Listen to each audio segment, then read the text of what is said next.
said like, you know, second fastest time or whatever, is because I already had it.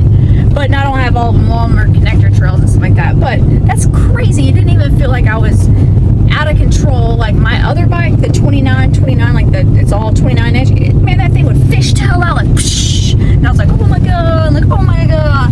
Like this thing is like, I'm just there. I'm low and I'm there. And I'm like, I wasn't breathing hard. You had 28 segments today, and you got 14 of them were Queen of the Mountains.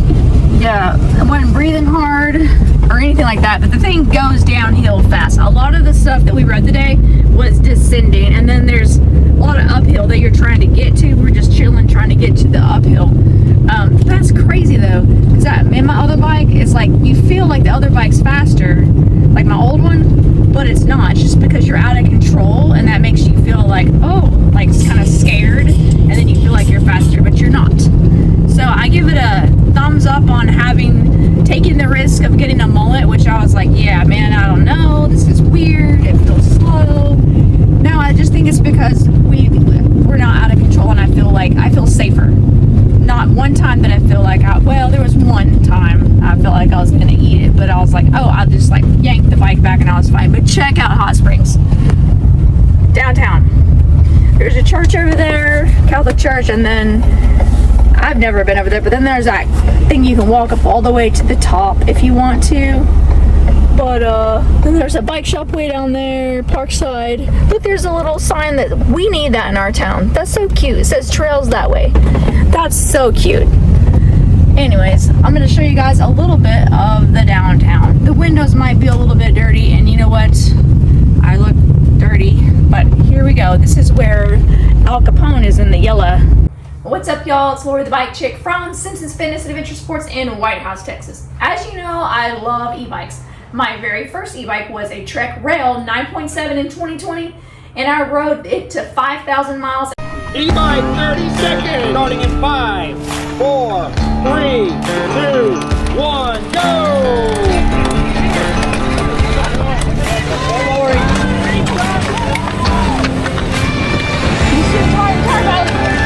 And I still have it. This is the Rail 9.9, which is totally different because this is a 27.5 on the rear and a 29 on the front. So it's a mullet. If there's anything that's like a massive difference between the two generations, it's the wheel. So literally, you feel like you're lower, and in the turns, man, you catch up to everybody in the turns.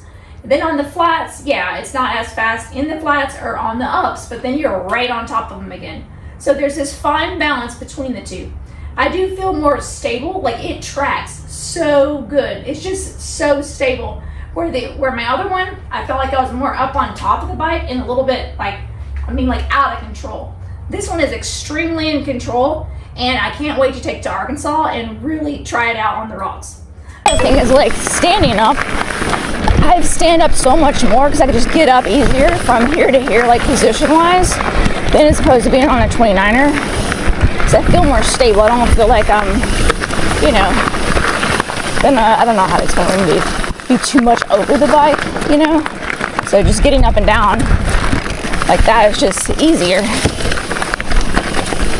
And then getting up and sprinting or whatever just seems to come way more natural than anything. Like I never would get off the saddle on any of my bikes. And everyone's like, why don't you get off the saddle? I'm like, I don't know.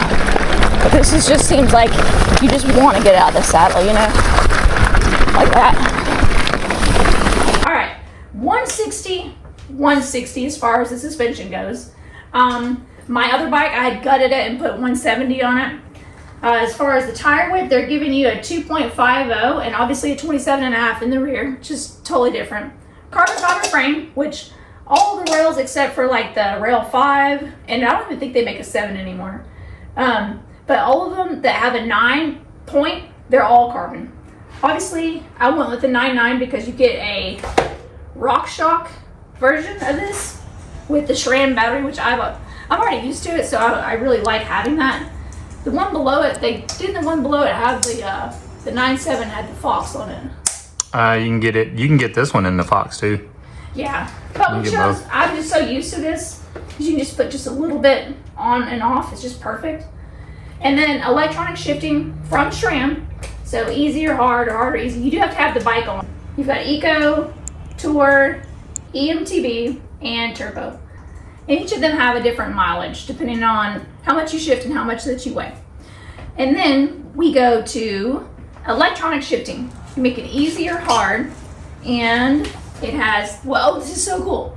So this is actually, the battery is getting the battery from here. So you don't have to worry about like the battery running out, because when this is on, it's using this battery right here.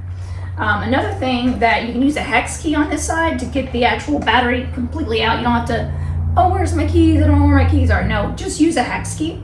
Let me get something to drink real quick. So, Lori's having trouble speaking. This is your Rail 9.9 Gen 5.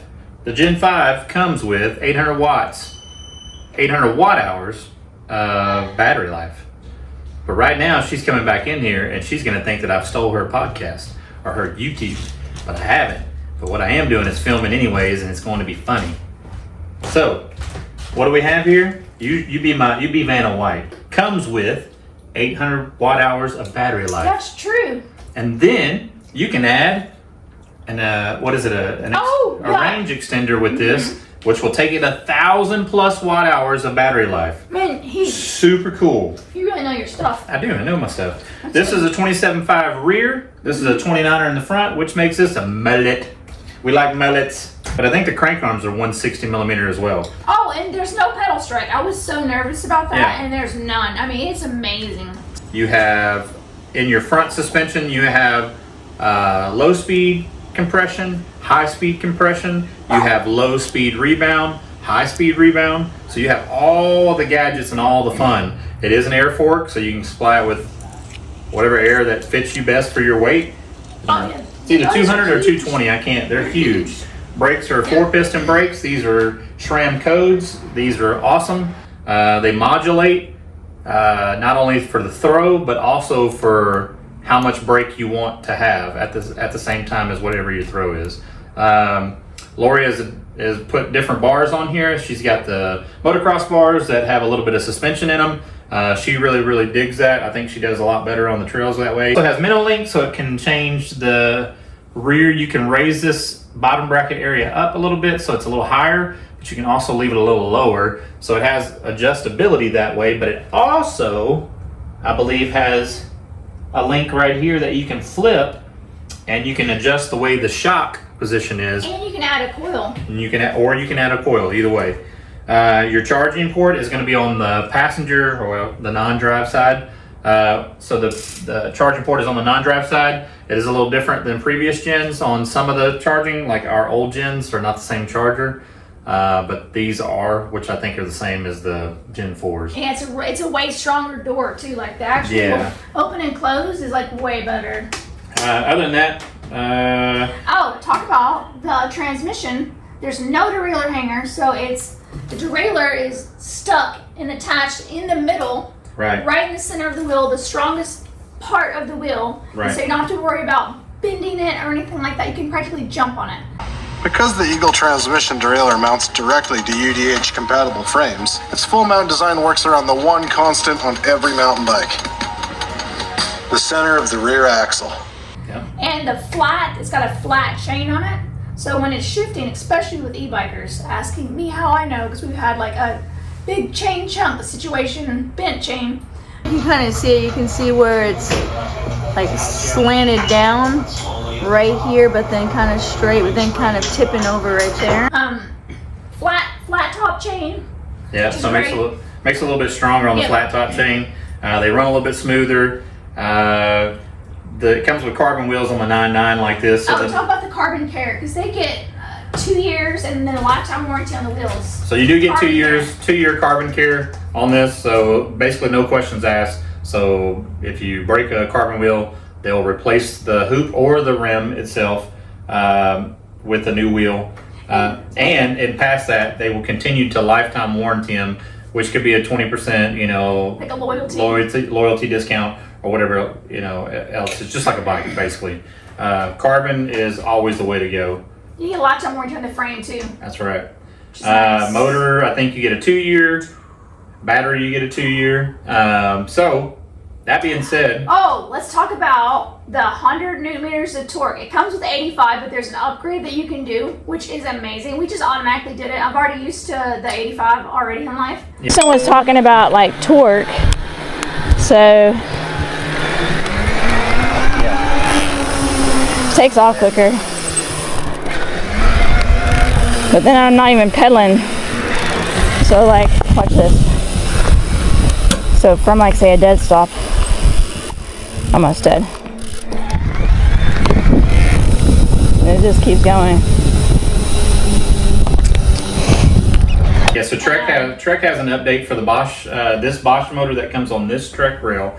It does come 85 newton meters of torque, and then we bump it to 100 newton meters of torque, and you have a little bit of play inside your tuning, inside your e-bike flow app, which is the Bosch flow app. Yeah, you can increase it or decrease it. That's right. Oh, and the main thing that I would say, like what it means to have higher torque, like if you were coming from a complete stop and you got started, it's like it just like throws you into it instantly. In fact, if I'm just standing over the bike regularly and I barely do that, it's like, whoa. Yeah. It's like, it takes off. Like it's like ready all the time. The thing. But then it's still on when it's not. So see, ooh, like that, just barely. So if you have like a step up, see it's still going. If you have if you have like a step, whoa. If you have like a stair step up and you just want to go like that, so all you're doing with your feet is like that, and it's gonna engage it. So if you're wanting to go like that up, and it's rocks up, it climbs really good over janky stuff. There's Justin. Oh, there he is. You don't get with this bike is a lot of these jewels that you probably I don't like see. it. So Lori bejewels her most expensive bikes. I don't know why. Yep. But she does. So I didn't like it here. It wasn't very cute. other than that, that's all I got. But this is beautiful right here. Yeah. Whatever. It's really pretty. But yeah, so I'm starting to get my voice back. I took like an inhaler and burned the out of my throat really bad when I did that. So I don't know. You do have tire whizzes.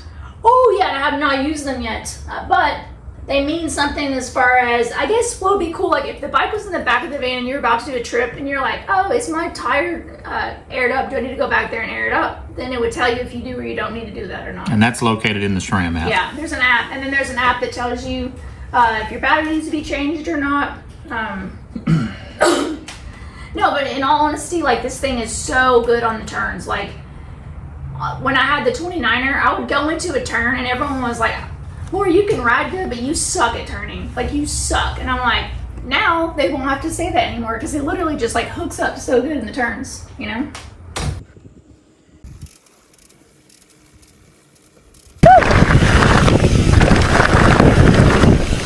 Wow. You guys watch, but you got to subscribe.